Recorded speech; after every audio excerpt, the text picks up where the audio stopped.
नतमस्तक होतो। आज आपल्या माझ्या या चिंतनाला उपस्थित असलेले माझे जे मार्गदर्शक लाभले ते म्हणजे आपले ईश्वर महाराज, त्यांच्या चरणी सुद्धा मी नतमस्तक होतो। आणि आजच्या या चिंतनाला जे मृदंगाची साथ देत आहे ते आपले राधेश्याम काका साठवणे, त्यांच्या चरणी सुद्धा नतमस्तक होतो। आणि आज या एक महान संत जे आपल्या तेली समाजात होऊन गेले असे असणारे आपले श्री संत जगनाडे महाराज यांच्या जीवनचरित्राचा थोडा विस्तारपूर्वक विचार करण्याकरिता जी मला हे संधी मिळाली त्याबद्दल मी आयोजकांचे आभार मानते आणि सेवेला प्रारंभ करते। मी आज आपल्या या श्री संत जगनाडे महाराज यांच्या महान कार्याविषयी माहिती सांगणार आहे। परंतु आपल्या या वारकरी संप्रदायाची सुरुवात करणारे व पाया रचणारी अशी जी आपली सगळ्यांची माऊली आहेत ते म्हणजे संत श्रेष्ठ श्री ज्ञानेश्वर महाराज यांच्या ओवींवर आपण थोडे चिंतन करूया। तर आज या चिंतनाकरिता ज्ञानेश्वरीतील ओवी म्हणजेच ते ज्ञान पैगा बरवे जरी मनी आती आणावे तरी संतया बजावे सर्वस्वेशी ही निवडलेली आहे। ही ओवी ज्ञानेश्वर महाराजांच्या त्यांनी जे ग्रंथ लिहिला आहे त्यातील म्हणजे ज्ञानेश्वरीतील ही 4थ्या अध्यायातील 165वी ओवी आहे। या ओवीचा थोडक्यात अर्थ म्हटला जाईल तर आपल्याला जर उत्तम असे ज्ञान मिळवायचे असेल, ते ज्ञान असे ज्ञान ज्याने भगवत प्राप्ती होत असेल, असं विवेक ज्याने भगवंताचे आपल्याला रूपाचं वर्णन करता येईल किंवा भगवत प्राप्ती होणार असे ज्ञान जर आपल्याला प्राप्त करायचं असेल तर आपण सगळ्यांनी साधू संतांची सेवा करावी। ज्ञानोबा म्हणजे साक्षात ज्ञानच आहे, त्यांच्या नावातच त्यांची श्रेष्ठत्व दडलेले आहे। 4 अक्षरी ज्ञानदेव जो जप करी धरील भाव तया ब्रह्मपदी ठाव ऐसे शिवादी देव बोलले। आपल्या या संप्रदायातील सगळ्या संतांनी सांगितलेले आहे की संतांकडून मिळणारं ज्ञानच सर्वात पवित्र आहे। तसं म्हटलं जाईल तर जगात खूप काही गोष्टी असे आहेत जे पवित्र आहे। जसं पहिले गंगा पवित्र आहे, म्हणजे पहिले सर्वप्रथम दूध पवित्र आहे। दूध हे पवित्र आहे, परंतु त्या दुधाजवळ उपस्थित राहणारा जो गोचिड असतो तो दुधाचं सेवन न करता फक्त रक्ताचं सेवन करतो। पाहेप दूध पवित्र आणि गोड पाशी त्वचेचे पदरा आड परिते ओवेरुनी गोचिड अशुद्ध काय असे। दुसरं म्हणजे गंगा पवित्र आहे कारण ते याचकांची तहान भागवते। त्याच्या वाटेला लागणारा जो कोणी व्यक्ती असेल, जो कोणी पशु प्राणी पक्षी असेल ते त्याचीही सुद्धा तहान भागवते व जे त्याच्या वाटेला येणारा जो प्रत्येक मनुष्य किंवा शेतकरी किंवा याचक त्याची सुद्धा तहान भागवते।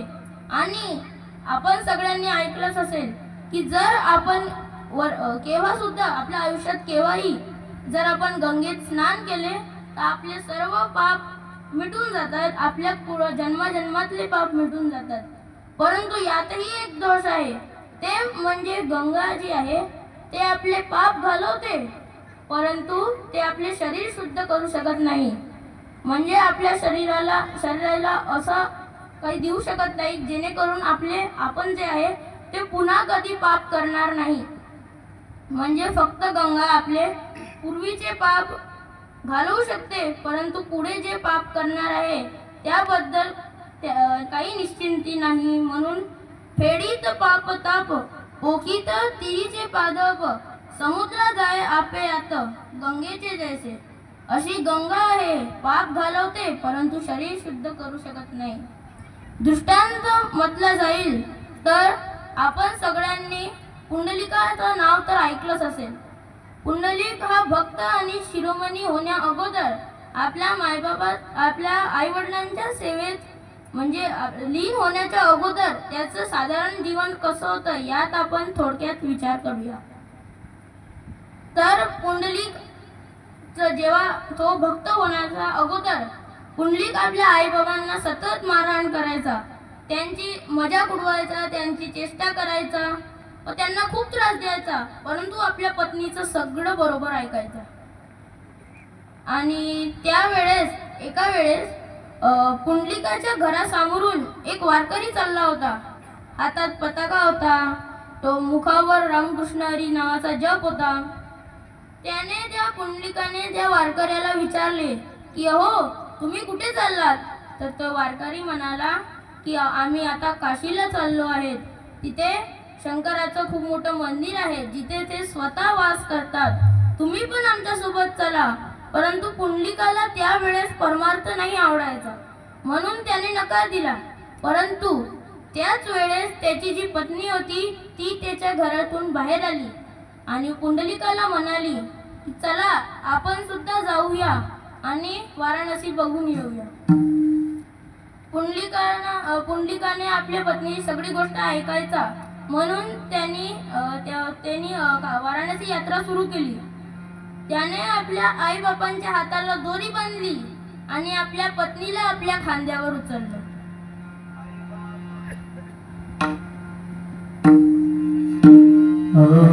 आई बापाच्या गळ्याला दोरी बायको खांद्यावरी. आई बापाच्या गळ्याला दोरी बायको खांद्यावरी. पुंडलिक काशी यात्रा करी.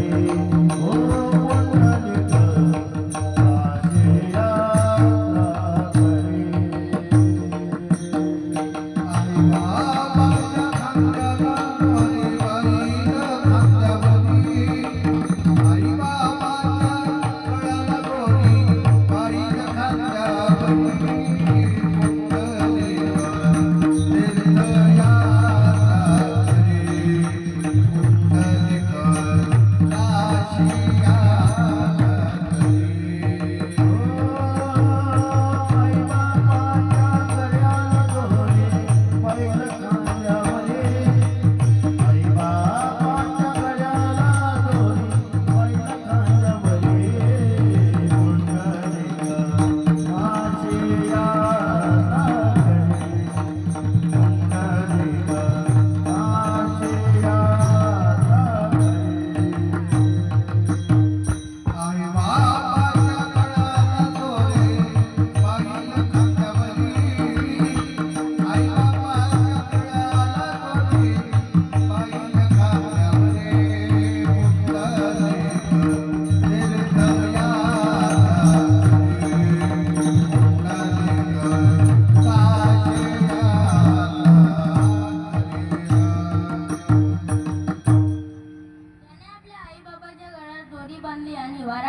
यात्रा सुरू केली. जेव्हा त्या वाराणसीच्या मार्गात होता त्यावेळेस पुन्हा त्याला तोच वारकरी दिसला आणि त्याला असं वाटलं की आता आपण थोडं विश्रांती करायला हवी आहे. तर त्याने त्याच वारकऱ्याला विचारलं की इथे कुठे विश्रांतीसाठी कोणतं स्थान आहे का? तर तो वारकरी म्हणाला, हो, इथे जवळच एक कुकुट स्वामींचा आश्रम आहे. तिकडे आम्ही सगळे वारकरी जाऊन काही दिवस काही वेळांसाठी विश्रांती करतो आणि त्यानंतर पुन्हा वारी सुरू करतो. तर पुंडलिकाला सुद्धा असं वाटत होतं की आता आपण सगळ्यांनी सुद्धा विश्रांती करावी, म्हणून तो त्या आश्रमात गेला आणि विश्रांती केली. परंतु तिकडचे जे वातावरण होते ते त्याच्या परिसराच्या वातावरणापेक्षा थोडे वेगळे होते, म्हणून तिकडे त्याला झोप लागली नाही. तो जागाच राहिला, पूर्ण रात्र जागाच राहिला. त्याने त्यावेळेस बघितले की रात्रीचे 1 वाजता 3 स्त्रिया जे खूप मलिन वासनेत आहेत, त्यांचे वस्त्र फाटलेले आहेत, असे 3 स्त्रिया आश्रमाच्या अंदर येत होत्या. त्याने या गोष्टीचा तेवढा विचार न करता त्या गोष्टीला दुर्लक्ष केलं आणि त्याला काही झोप लागली नाही, म्हणून तो पूर्ण दिवस जागा राहिला. सकाळचे 4 वाजले. तो असाच आश्रमात फिरत असताना त्याला पुन्हा ते 3 स्त्रिया दिसल्या. परंतु तेव्हा ज्या अवस्थेत ते आश्रमाच्या अंदर आलते ते मलिन अवस्था होती, परंतु आता त्यांची अवस्था दिव्य होऊन गेलेली होती. आता त्यांच्या शरीरातून असं दिव्य असा प्रकाश, दिव्य असा तेज बाहेर येत होता. पुंडलिकाला या गोष्टीचं खूप आश्चर्य वाटला. त्याने काही दिवस हे ऑब्झर्व केलं की हे काय होत आहे. तर त्याला एके दिवशी अशी जिज्ञासा झाली की आपण यांना विचारायला हवंय की का त्या स्त्रिया येताना जेव्हा आश्रमात येतात तेव्हा त्यांची वासना मलिन असते, परंतु जेव्हा ते आश्रमाच्या बाहेर पडतात त्यांचं शरीर दिव्य होऊन जातं आणि त्यांच्या शरीरातून दिव्य प्रकाश असे येते. पुंडलिक त्यांच्या जवळ गेला आणि त्यांना म्हणाला की अहो, तुमचे नाव काय. तर पहिली स्त्री म्हणाली की माझे नाव गंगा आहे. दुसरी स्त्री म्हणाली माझे नाव यमुना आहे. आणि तिसरी स्त्री म्हणाली माझे नाव सरस्वती आहे. आम्ही तिघी नदी आहे. आणि त्यानंतर पुंडलिकाने त्यांना विचारलं की तुम्ही जेव्हा आश्रमातून अंदर येतात तेव्हा तुमची अवस्था वेगळी असते, परंतु जाताना तुमच्या शरीर असं दिव्य कसं होऊन जातात. तर ते 3 स्त्रिया म्हणाला, अरे मूर्खा, आम्ही 3 नद्या आहेत. जेव्हा कोणताही मनुष्य आमच्या पाण्यामध्ये स्नान करते तेव्हा आम्ही त्यांचे जन्मातले जे पाप असते सगळे आम्ही आमच्या अंगावर घेऊन घेत असतो, म्हणून आमची वासना अशी मलिन होऊन जात असते. आणि त्यानंतर रात्री आम्ही या आश्रमात येतो, या संतांची सेवा करतो आणि म्हणून त्या संतांची सेवेमुळे आमचं शरीर दिव्य होऊन जाते. त्यानंतर पुंडलिकाला पश्चाताप झाला. त्याला आता खरंच पश्चाताप होऊ लागला की आपण आतापर्यंत काय करत होतो. तो त्याच सकाळी कुकुटस्वामी जवळ गेला आणि म्हणाला की मला माझ्या जे चूक झाली आहे त्याचा पश्चाताप झाला आहे. मला आता काहीतरी उपदेश करा जेणेकरून मी माझे जेवढे चुका झाल्या सगळ्यांचं मी उपाय शोधू शकू. तर ते स्वामी म्हणाले की तुला देवाची भक्ती करायची गरज नाही, परंतु जे तुझ्या आई वडील आहे त्यांचे तू गळ्यातली सर्वप्रथम दोरी सोड, त्यांची सेवा कर, त्यांना आपल्या खांद्यावर उचलून वाराणसी यात्रा कर, त्यांना तीर्थयात्रा करून दे, त्यांना तीर्थक्षेत्राजवळ त्यांची दर्शनं करून दे आणि सतत जीवनभर त्यांची सेवा कर. हेच तुझी खरी भक्ती ठरेल. पुंडलिकानं त्या स्वामींना नमस्कार केला आणि तिथून निघून गेला. त्याने आपल्या आईबाबांची खूप सेवा केली आणि त्या सेवेचं सामर्थ्य की जेव्हा स्वतः भगवान पांडुरंग पुंडलिकाच्या घरी भेटीसाठी आले तेव्हाही त्या पुंडलिकाचं त्यांच्यावर लक्ष नव्हतं पडलं. पुंडलिक सतत आपल्या आईबाबांच्या सेवेत व्यस्त होते आणि त्यावेळेस पांडुरंग आला आणि पुंडलिकाला म्हणाला, अरे पुंडलिका बघ, मी स्वतः पांडुरंग तुझ्या भेटीसाठी आलोय. परंतु पुंडलिकाने काहीच उत्तर नाही दिले. तो सतत आपल्या आईबाबांची सेवा करत होता. त्याने मान वळवून सुद्धा बघितलं नाही की देव आलाय त्याला भेटायला. त्याने देवाला विनम्रपणे सांगितलं की देवा, आता मी माझ्या आईबाबांची सेवा करत आहे, सेवा झाल्यानंतर मग मी तुला भेटतो. पांडुरंगाने ठीक आहे म्हटले आणि तिथेच थांबला.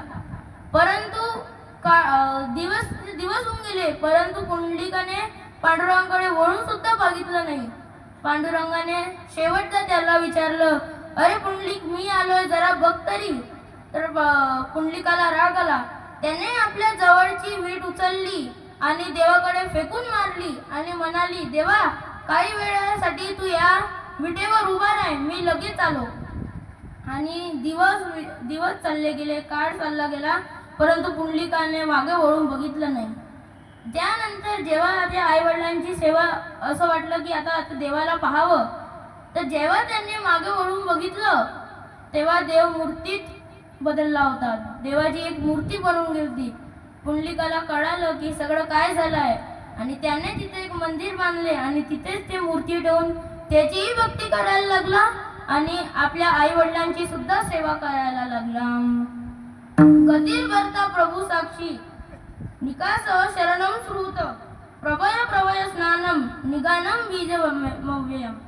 असं असणारं ज्ञान फक्त संताकडेच आहे, कोणत्याही राजाकडे नाही आहे, कोणत्याही पुढाऱ्याकडे नाही आहे, नाही कोणत्या शाळेत तुम्हाला मिळणार. हे ज्ञान असं आहे की कोणताही राजा येऊन त्या ज्ञानाला चोरी करू शकत नाही, कोणताही पुढारी येऊन त्या ज्ञानाला ग्रहण करू शकते परंतु चोरी करू शकत नाही. असे हे संतांकडचे ज्ञान उत्तम आहे.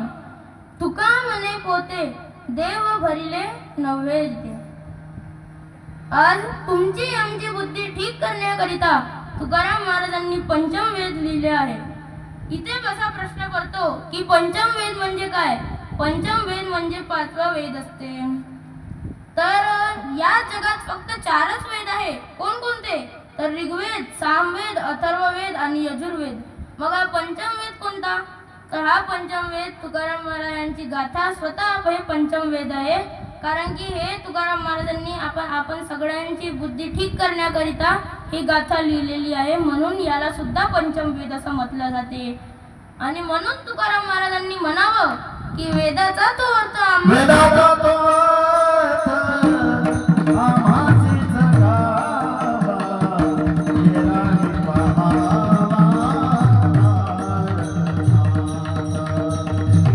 येरानी पहावा.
उदाहरण म्हटलं जाईल तर जेव्हा ज्ञानेश्वर महाराज पैठणला शुद्धीपत्र आणण्याकरिता गेले होते त्यावेळेस तिकडच्या ब्राह्मणांनी यांना हलक्यात घेतलं आणि त्यांची चेष्टा करू लागली. परंतु ज्ञानेश्वर महाराजांनी यांच्यावर काही भर दिला नाही. त्यांनी सतत म्हणजे ते शुद्धीपत्र मागायला गेले आणि त्यावेळेस तिकडचे जे ब्राह्मण होते ते ब्राह्मण त्यांची चेष्टा करून त्यांना म्हणाले की अहो तुमचे नाव काय. तर ते ज्ञानेश्वर महाराज म्हणाले की माझे नाव ज्ञानेश्वर आहे. हे तुझे थोडक्या भावाचं नाव काय. ते म्हणाले हे माझे मोठे भाऊ म्हणजे गुरुबंधू निवृत्तीनाथ आहे. यांचं नाव काय. तर हे म्हणाले हा माझा धाकटा भाऊ सोपान आहे. आणि हे चिमुकलीचं नाव काय.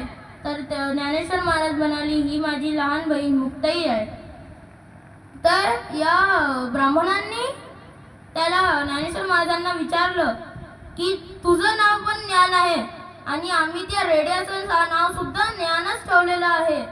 मग तुला जर वेदपाठ आहे तर त्या रेड्याला सुद्धा वेदपाठ आहे का. ज्ञानेश्वर महाराजांनी विनम्रपणे उत्तर दिलं की हो त्या रेड्याला सुद्धा वेदपाठ आहे. कारण की सृष्टीत कणाकणात भगवंत आहे. ब्राह्मणांना वाटतं की हा चेष्टा करायचा खरा वेळ आहे, चांगला वेळ आहे. ते ज्ञानेश्वर महाराजांना त्या रेड्याजवळ घेऊन गेले आणि म्हणाले की सांग आता हा रेडा वेद कसं बोलेल. तर ज्ञानेश्वर महाराजांनी त्या रेड्याच्या डोक्यावर हात ठेवला. त्यांच्या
कृपा केली आणि तो रेडा ऋग्वेद बोलायला लागला. असं ह्या संतांजवळ असं ज्ञान आहे जे का म्हणजे असा प्राण्याच्या मुखातून सुद्धा वेद बदलू शकते. असं संतांकडे ज्ञान असतं, असे संत असतात. म्हणून त्यांची सेवा केल्याने आपले सुद्धा कुळाकुळातले जे पाप असतात ते नष्ट होतात. आपण जर आपल्याला सुद्धा जर ज्ञान प्राप्त करायचं असेल तर आपण सुद्धा म्हणजे संतांची सेवा करायला हवी आहे. जसे आपल्या या तेली समाजातील जे आराध्य दैवत आहे ते जसे संताजी जगनाडे महाराज यांनी जशी तुकोबरायांची सेवा केली होती तशीच आपण सगळ्यांनी सुद्धा संतांची सेवा करायला पाहिजे. हरे राम राम राम सीता राम राम राम हरे राम राम राम सीता राम राम हरे राम राम राम हरे राम राम राम सीता राम राम हरे राम राम राम सीता राम राम राम हरे राम राम राम सीता राम राम हरे राम राम राम सीता राम राम राम हरे राम राम राम सीता राम हरे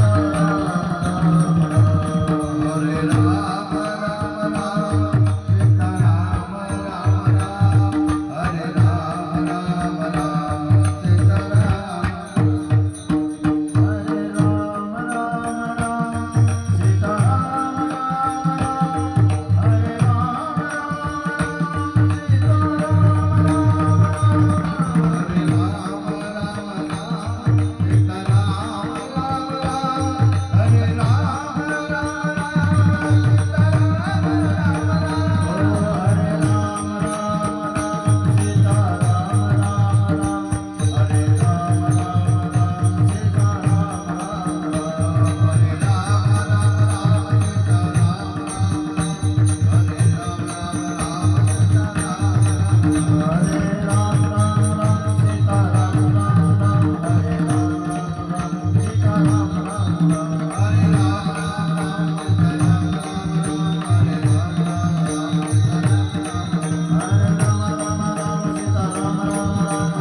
राम सीता राम राम राम हरे राम राम राम सीता राम राम हरे राम राम राम सीता राम राम राम हरे राम राम राम सीता राम राम राम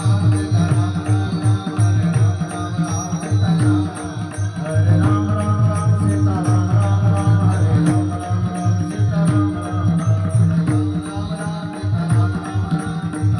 राम राम हरे राम राम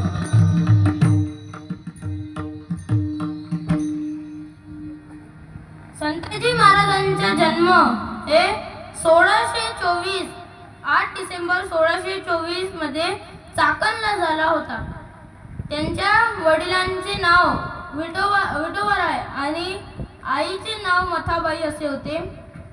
आणि संताजी महाराजांचे जे चाकण गाव होतं त्या गावात जेव्हा संताजी महाराज 5 वर्षाचे होते तेव्हा एक भयंकर असा दुष्काळ पडला होता आणि त्यात संताजी महाराजांचे जे आई वडील होते ते मरण पावले होते. म्हणून संताजी महाराजांनी 5 वर्षानंतरचे पूर्ण जन्म जे पूर्ण जेवढाही वेळ असेल ते सगळं सुदुंबरीमध्ये काढला. त्यानंतर जेव्हा ते 10 वर्षात झाले तेव्हा त्यांनी सुदुंबरीमध्ये जेव्हा ते गाई बकऱ्या चारत होते त्यावेळेस तिथे त्या सुदुंबरीला तुकाराम महाराजांचं कीर्तन होतं. कीर्तन संपलं होतं कारण की संताजी महाराजांना कीर्तनात जायची इच्छा होती परंतु कामामुळे ते जाऊ शकले नाही होते. त्यांनी जेव्हा संताजी तुकाराम महाराजांचे कीर्तन होतं ते संपल्यावर जेव्हा ते आपल्या देहूला चालले होते त्या वाटेला जात असताना त्यांची भेट संताजी महाराजांसोबत झाली. तिथे संताजी महाराजांना असं वाटलं की हे महान थोर संत आहे, हे खूप मोठे महाराज असेल, त्यांच्याशी आपण थोडं ज्ञान ग्रहण करायला हवं आहे. तर त्यांनी आपले काम सोडले आणि तुकाराम महाराजांच्या चरणावर नतमस्तक श्री होऊन संतांची या माता चरणामध्ये संतांची या माता चरणामध्ये संतांची या माता चरणामध्ये संतांची या माता चरणामध्ये साष्टांग हे करे दंडवत साष्टांग हे करे दंडवत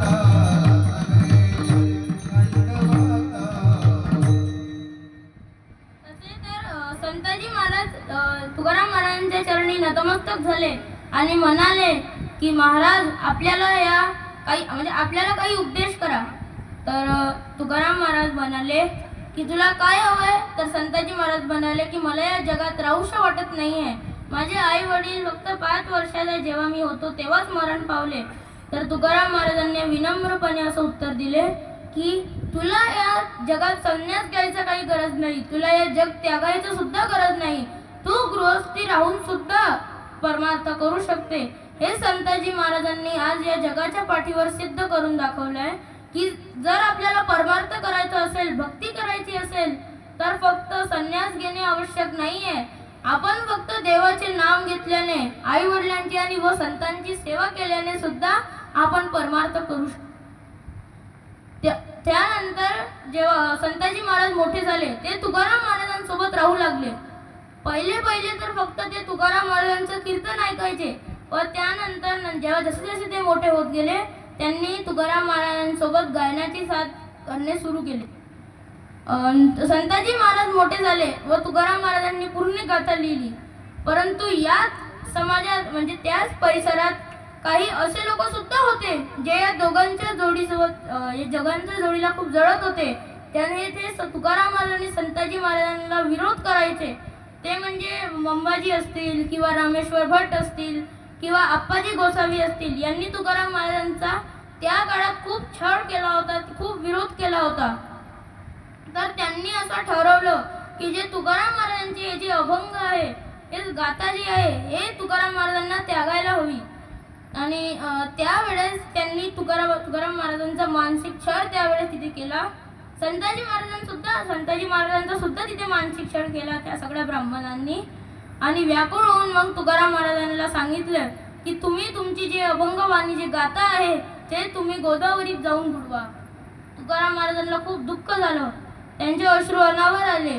ते रडत रडत दुःखात गोदावरी तटावर गेले आणि गाथा बुडवली. इंद्रायणीमध्ये गाथा बुडवली. आणि त्यानंतर तुकाराम महाराजांना एवढं दुःख झालं की त्यांनी अन्न आणि पाण्याचा त्याग करून दिला आणि कुपोषणाला जाऊन बसले. त्यावेळेस त्यांचं संपूर्ण परिवार खूप दुःखात होतं. आणि या ब्राह्मणांना असं वाटलं की आता बरं झालं, आता तुकाराम महाराज आता उपोषणाला बसले आहे, त्यांची तब्येत खराब होईल तर आपला जो धंदा असते, आपला जो त्यांनी जे हे खरं खोटं सांगितलेलं होतं ते जो त्यांचा धंदा होता तो चांगल्याने चालणार असं त्यांना वाटायला लागलं. परंतु संताजी महाराजांना हे सगळं बघून खूप दुःख झालं आणि त्यांना डोक्यात असा विचार आला की आता आपण पुन्हा गाथा लिहायची आणि तेच तुकाराम महाराजांना वापस करायची. तर संताजी महाराजांनी गाथा लिहिण्याचं काम सुरू केलं. सर्वप्रथम त्यांना जेवढे गाथेतले अभंग पाठ होते ते सगळे त्यांनी लिहून काढले.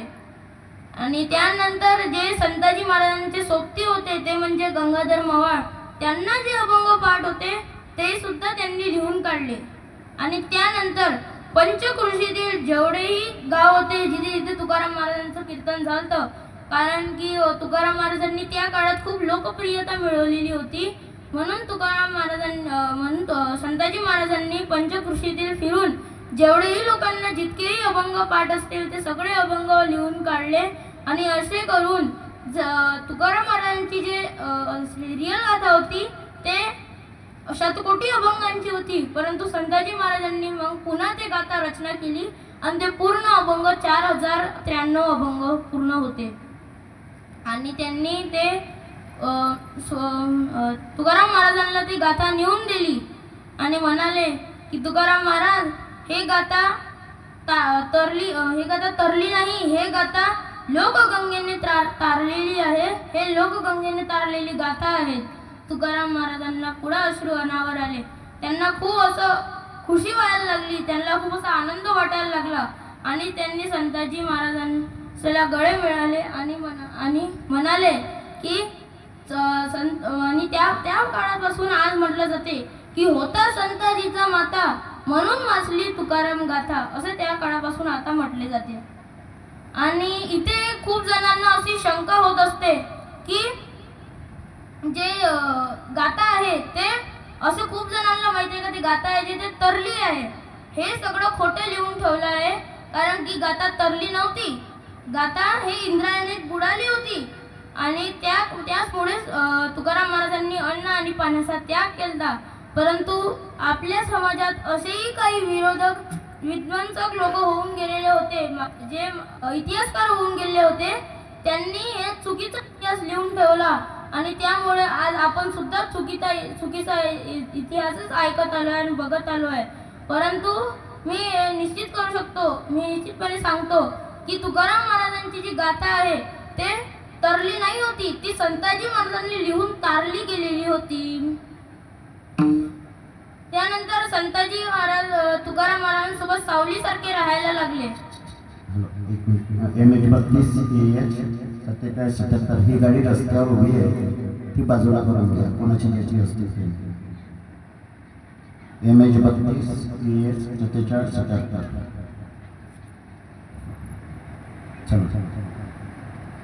त्यानंतर संताजी महाराज हे तुकाराम महाराजांसोबत सावलीसारखे राहायला लागलेले होते. तुकाराम महाराजांनी संताजी महाराजांची जोडी बघून ते पुन्हा ब्राह्मणांना वाटलं की आता कसं तुकाराम आनंदात कसे आले, कारण की गाथा बुडाली होती, तर तुकाराम महाराजांना आनंद कसा होऊ शकतो. आणि संताजी महाराज आणि तुकाराम महाराजांनी ही गोष्ट गुप्त ठेवली की त्यांच्याकडे अजूनही आता ही गाथा आहे. तर या ब्राह्मणांनी पुन्हा एक म्हण काढली गेली की कुणब्याने तेल्याचे तोंड पाहू नये, कारण की तुकाराम महाराज जे होते ते कुणबी होते आणि संताजी महाराज जे होते ते तेली होते. म्हणून या दोघात वादविवाद झाला पाहिजे, भांडणं लागली पाहिजे, म्हणून यांनी अशी म्हण काढली होती की कुणब्याने तेल्याचे तोंड पाहू नये. परंतु या म्हणीचा तुकाराम महाराज आणि संताजी महाराजांवर काहीच फरक नाही पडला. त्यांनी असेच आपलं परमार्थ सुरू ठेवला, जनजागृती करत राहिले. आणि त्यानंतर शेवटेला तुकाराम महाराजांना असं वाटायला लागलं की आता या जगात राहूशा वाटत नाहीये तुकाराम महाराजांना. तर त्यांनी ठरवलं की आता आपण वैकुंठात जायला हवंय. ते सर्वप्रथम देवाकडे हा संदेश पाठवण्याकरिता सनकादिक मुनीकडे गेले. असे सनकादिक ऋषी 4 आहेत. जे सनकादिक ऋषी होते ते अजरामर होते. म्हणजे जेव्हा पृथ्वी निर्मित झाली होती, जेव्हा ब्रह्मदेवापासून ते सनकादिक मुनी अजूनही आतापर्यंत जिवंत आहे आणि ते अदृश्यपणे आजही ब्रह्मांडात भ्रमण करतात. तर सर्वप्रथम तुकाराम महाराज त्यांच्याजवळ गेले आणि त्यांना म्हणू लागले की आणि स्वयं तिथे उपदेश केला आणि म्हणाले तुम्ही देवाकडे हा संदेश पाठवा. परंतु जे सनकादिक ऋषी होते त्यांनी मनाई केली आणि ते म्हणाले तुम्ही गरुडाजवळ जा. तर तुकाराम महाराज गरुडाकडे गेले. गरुडाचे पायी गरुडाचे पायी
तुकाराम महाराज गरुडाला म्हणाले की आता मला या जगात राहावंसं वाटत नाहीये. तुम्ही देवाकडे हा संदेश पोचवा आणि सांगा की आता मला वैकुंठात यायचं आहे. परंतु गरुडाने सुद्धा नकार दिला. तो म्हणाला की आम्ही फक्त जे भगवंत आहे त्यांचे आम्ही फक्त वाहन आहे. आम्ही त्यात काही करू शकत नाही. तुम्ही एक काम करा, तुम्ही लक्ष्मी माताजवळ जा. तर तुकाराम महाराज लक्ष्मी माताकडे गेले आणि म्हणाले की पाय लक्ष्मीचे हाती तिसी यावे गावगुलती. लक्ष्मीला सुद्धा तुकाराम महाराज हेच म्हणाले आणि लक्ष्मी माता म्हणाली की तुम्ही स्वतः जा आणि भगवंतालाच म्हणावा. तर तुकाराम महाराज स्वतः भगवंताकडे गेले आणि त्यांना सांगितलं की मला या जगात राहावंसं वाटत नाही आहे. तुम्ही आता मला आपल्यासोबत घेऊन जा. तर त्यावेळेस तुकाराम महाराज आले आणि त्यांना म्हणजे जे भगवंत होता त्यांनी पुष्परथात म्हणजे सवार करून तुकाराम महाराजांना वैकुंठात घेऊन गेले.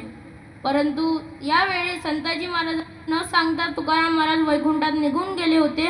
म्हणून संताजी महाराजांना खूप दुःख वाटायला लागलं होतं. ते खूप असं दुखापत होती त्यांना, कारण की त्यांचे जे गुरु होते, त्यांचे सखा होते, त्यांना न सांगता वैकुंठातून निघून गेले. कारण की जेव्हा ते सुदुंबरीला राहायचे तेव्हा तुकाराम महाराज आणि संताजी महाराज यात असं ठरलं होतं की जो कोणी जर म्हणजे संताजी महाराजांनी पहिले आपलं जे शरीर आहे ते त्यागलं तर तुकाराम महाराज 3 मूठ माती देईल. आणि जर संताजी महाराजांनी जर तुकाराम महाराजांनी पहिले शरीर त्यागलं तर तुकाराम महाराज त्यांना पहिले माती देईल असं त्यांचं ठरलेलं होतं. तर असं ठरल्याप्रमाणे तुकाराम महाराजांना न सांगता म्हणजे संताजी महाराजांना न सांगता तुकाराम महाराजांनी वैकुंठ गमन केलं. त्यानंतर 33 वर्षानंतर संताजी महाराजांनी सुद्धा आपला देह त्यागला. आणि त्या काळात आपले जे तेली समाज होता त्या काळात